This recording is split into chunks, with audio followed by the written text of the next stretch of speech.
Majelis Preman Indonesia, MPI, bekerjasama dengan nationalnews.id, menggelar kegiatan pendidikan dan pelatihan jurnalistik gratis yang diselenggarakan di Gedung Seni dan Budaya Modern Land, Kota Tangerang, Sabtu, tanggal 21 September tahun 2024.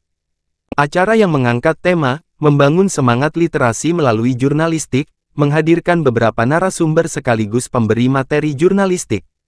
Di antaranya Ketua Dewan Kehormatan PWI Banten, Muhammad Hopip, pemimpin redaksi nationalnews.id, Shelly dan salah satu video jurnalis, Nur Fadila Zikri. Hadir juga Kabid Budaya Disbudpar Kota Tangerang, Sumangku Tegar, Ketua Dewan Pembina MPI, Gus Dayat dan puluhan peserta pelatihan jurnalistik dari berbagai kalangan. Kabid Budaya Disbudpar Kota Tangerang dalam sambutannya mengatakan, Majelis Preman Indonesia sangat luar biasa. Ia sangat mengapresiasi kegiatan yang diadakan MPI dan National News. Dirinya menyebut, Majelis Preman Indonesia yang bukan bidang kejurnalisan mampu mengadakan pendidikan dan pelatihan jurnalistik secara gratis. Menurutnya, negara tidak bisa hidup tanpa jurnalis. Ia berharap ke depan kegiatan pelatihan jurnalis yang diadakan MPI dan National News bisa lebih baik lagi dan mampu melahirkan jurnalis yang profesional. Bukan juga, tapi menjadi satu ukurannya adalah tentang literasi, pembinaan jurnalis. Ini sebenarnya Pak Ketua nih, Mas Hidayat, ini benar-benar cukup mahal. Ini bukan sebuah kegiatan yang sebenarnya saya lihat kehusuan beberapa pemain tua yang mengawal, dan saya ucapkan terima kasih sama teman-teman National News, kasih plus buat National News. Rezeki dari Tuhan, ada Ustaz Eki, ada Simas dari Tanah Mojopahit, itu saya tahu. Mainkan ini menjadi kekuatan, literasinya ini menjadi kenyataan. Kenapa saya bilang saya harus hadirkan? Negara ini nggak bisa hidup tanpa jurnalis kan? Pasti. Negeri ini sebelum ada Republik Indonesia dibesarkan oleh sebuah tulisan yang dibaca oleh anak-anak bangsa dan keturunan termasuk kita, yaitu contohnya Tan Tular menuliskan dari sebuah riwayat tentang perjalanan bangsa ini. Bagaimana riwayat-riwayat para leluhur kita, para empu menyampaikan melalui sebuah tulisan yang dibaca dan hari ini menjadi forward, menjadi National News, menjadi ragam-ragam media-media yang menjadi sebuah kekuatan negeri ini. Untuk itu Majelis Preman melalui kegiatan pelatihan jurnalis ini, mudah-mudahan ke depan jauh bisa lebih baik ini. Maka ketika teman-teman datang tanpa surat ke rumah itu, saya langsung telepon sama staf saya, fasilitasi di gedung ini, dan ini patut dikawal oleh pemerintah. Karena ini patut dikawal. Sementara itu Ketua Dewan Kehormatan PWI Banten, Muhammad Hopip dalam paparannya mengatakan, wartawan dalam mengemas berita harus bisa membedakan mana berita dan mana opini. Ia juga dengan gamblang menjelaskan bagaimana cara menulis berita yang baik dan benar agar berita sesuai dengan kaidah-kaidah jurnalistik. Dijelaskan, di dalam berita ada judul, lead, kepala berita, body, badan berita, dan ekor berita. Ia juga menambahkan wartawan harus bisa memahami apa itu rumus 5W plus 1H, what, where, when, who, why, dan how. Ini, ya dari 5W kita susun, kita rincikan dulu sedikit demi sedikit, dari what-nya apa, where-nya apa, when-nya apa, why-nya apa, who-nya apa, dan how-nya seperti apa. Disusun. Jadilah kita menulis, ini kurang kecil ya. Kelihatan nggak tulisannya nih? Kelihatan. Ya. Misalnya, biasanya kita kalau menulis berita itu huruf pertama atau kata pertama, kalimat pertama menunjukkan media kita itu apa. Yeah. Ya, di sini saya tulis misalnya mpinews.com. Ya, mpinews.com, Majelis Preman Indonesia News.com. Ya. Tempatnya di mana? Tangerang. Nah, kata-kata Tangerang ini tempat atau berita itu terjadi di mana? Sebuah kejadian itu terjadi di mana? Ya, walaupun misalnya mpi.com kantornya di Tangerang, tidak harus kita menuliskan ke Tangerang. Kalau kejadiannya ada di Bogor, tulis Bogor. Makanya penting kita belajar tentang, mohon izin bukan mengajarin, tapi memang ini penting kita belajar bagaimana menulis berita yang baik dan benar, sehingga berita yang kita sampaikan memang betul-betul kompeten, valid, ada narasumbernya dan ada faktanya, bukan sebuah opini. Karena beda antara berita dan opini. Kalau berita tentu menyangkut fakta, tapi kalau opini bisa saja pikiran dari kita sendiri dibuat. Opini, misalnya kalau misalnya saya kurang suka dengan seseorang, ya tentu opininya pasti negatif. Tapi kalau saya suka dengan seseorang, opininya baik. Nah, itu tidak masuk ke dalam kategori berita. Berita kita harus netral. Mau baik, mau buruk, tapi ini untuk kepentingan masyarakat, kepentingan umum, kita bisa menyiarkan berita tersebut. Baik, saya cukup seantusiasnya audiens, karena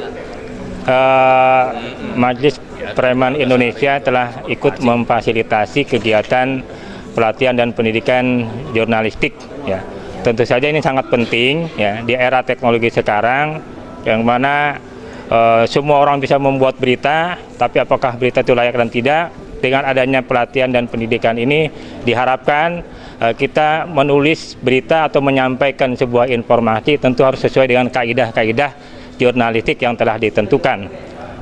Bahwa media sosial itu memang sekarang sedang booming, tapi kita sebagai wartawan tentu harus patuh pada kode etik jurnalistik dan juga kode perilaku wartawan. Kalau untuk penyiaran juga kita harus patuh pada Pedoman Perilaku Penyiaran dan Standar Program Siaran Undang-Undang 32 tahun 2002. Itu saja, terima kasih. Mudah-mudahan acara ini berjalan tidak hanya hari ini, mudah-mudahan bisa ada kegiatan berkelanjutan sehingga bisa menjadi sebagai ajang literasi bagi masyarakat terkait. Sementara pemberi materi kedua disampaikan video jurnalis Nur Fadilah Zikri. Ia menyampaikan bagaimana cara membuat berita melalui platform media sosial seperti YouTube dan TikTok agar menarik dan banyak ditonton.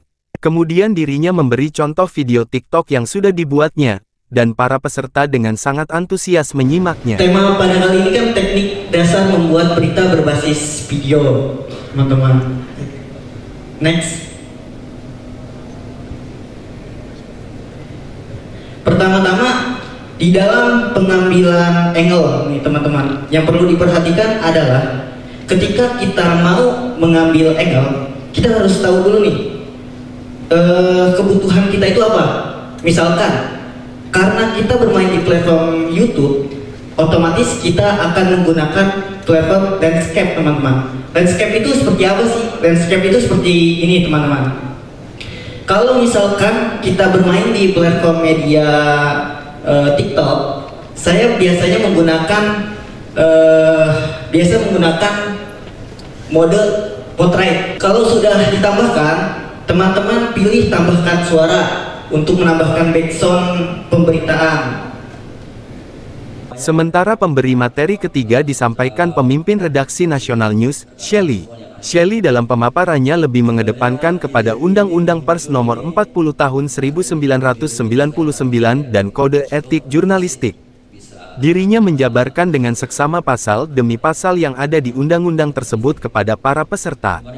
Ia juga berharap, setelah ada pelatihan ini wartawan National News mampu berkiprah menjadi wartawan yang mumpuni dan menjadi wartawan yang profesional, kritis terhadap kontrol sosial. Jadi, kode etik ini ada dasar hukumnya gitu. Karena apa? Di pasal 7 ayat 2 Undang-Undang Nomor 40 Tahun 1999 tentang pers, wartawan memiliki dan menaati kode etik jurnalistik. Penjelasannya, yang dimaksud dengan kode etik jurnalistik adalah kode etik yang disepakati organisasi wartawan yang ditetapkan oleh Dewan Pers. Jadi artinya dia kesepakatan gitu. Dan sudah dimasukkan dalam pasal 7 Undang-Undang Pers. Artinya kita harus menaati kode etik. Dan turunannya itu ada Undang-Undang Nomor 32 tentang penyiaran dan pedoman perilaku penyiaran lanjut lagi Undang-Undang Nomor 44 tentang pornografi. Di kode etik itu termasuk ada undang pornografi juga. Terus Undang-Undang Nomor 11 tentang sistem peradilan pidana anak. Anak punya hak untuk yang dibuka identitasnya bila mana anak berhadapan dengan hukum. Yang wartawan itu mungkin gini. Yang penting setiap dikenal sumber, Bapak berhak menanyakan dari mana, ya kan? Nama dan media mana. Dan Bapak berhak juga menanyakan gitu. Kecuali dia mau konfirmasi. Cuma kalau maaf nih, kalau ujuk-ujuk cuma yang dia ketemu, itu wartawan mana katanya? Kalau lagi nggak konfirmasi, mau ngapain diujukin? Kalau kita mau ketemu sama narasumber, mau konfirmasi, itu baru kita tunjukin nih KTA-nya, surat tugasnya. Kalau enggak, ya nggak usah. Tidak menerima suap itu gini Pak. Kita harus membedakan terima suap sama amplop. Ketika maaf nih, ya kita bersilaturahmi ke guru kita, ke dosen atau ke siapapun, tiba-tiba kita dikasih hadiah. Apa itu suap? Tidak. Oh kita diberi nggak minta kok, dikasih. Kata agama mah rezeki jadi tolak, gitu. Besar kecilnya nggak terserah gitu. Katanya begitu. Selagi kita tidak ingat, sebelum informasi tersebut menjadi pengetahuan umum, ini ada berita yang harus dipublikasikan tapi ditahan, itu suap. Ya, hanya penjelasan sedikit. Jadi poinnya hari ini adalah soal bentuk sosialisasi kita kepedulian Majelis Preman dan Nasional News kepada masyarakat dan kepada wartawan. Semoga acara ini bermanfaat, membuat kita semua yang hadir yang profesi wartawan tambah profesional, dan masyarakat yang mengikuti yang bukan tidak harus jadi wartawan ya, minimal bertambah wawasannya. Semoga ini bermanfaat.